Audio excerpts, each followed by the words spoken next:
मला असं वाटतं की एकटे झिरवळ नसून आदिवासी समाजातले इतरही काही आमदार आहेत.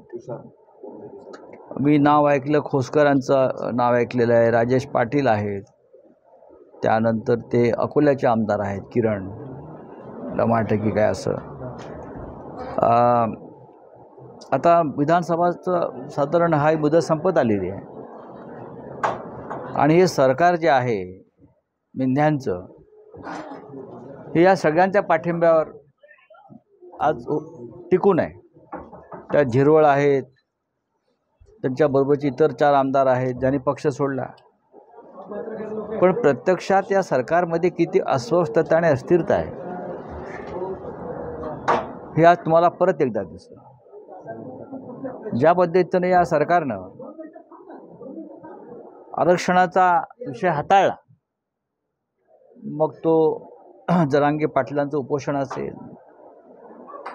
ओबीसींसाठी केलेलं हाकेंचं उपोषण असेल, धनगर समाजाचा विषय असेल, त्यांचा आरक्षणाचा विषय असेल, या तिन्ही समाजांना एकमेकाच्या विरुद्ध झुंजत ठेवण्याचं काम या सरकारनं गेल्या 2.5 वर्षात केलं.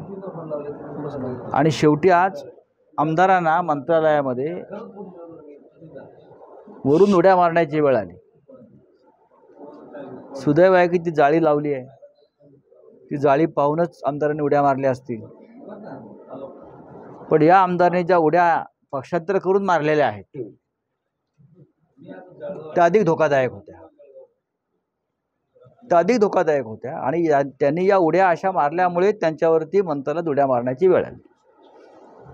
तेव्हा त्यांनी या सगळ्यांनी मिळून आपापल्या समाजाची नक्कीच फसवणूक केलेली आहे. एक अत्यंत घटनाबाह्य सरकार याच आमदारांमुळे महाराष्ट्रात आलं आहे. आणि या सरकारला कोणतीही दिशा नाही, कोणताही विचार नाही, कोणती भूमिका नाही. फक्त भ्रष्टाचार करणं आणि भ्रष्ट मार्गानं सरकार टिकवून ठेवणं, या पलीकडे या सरकारचं धोरण नाही.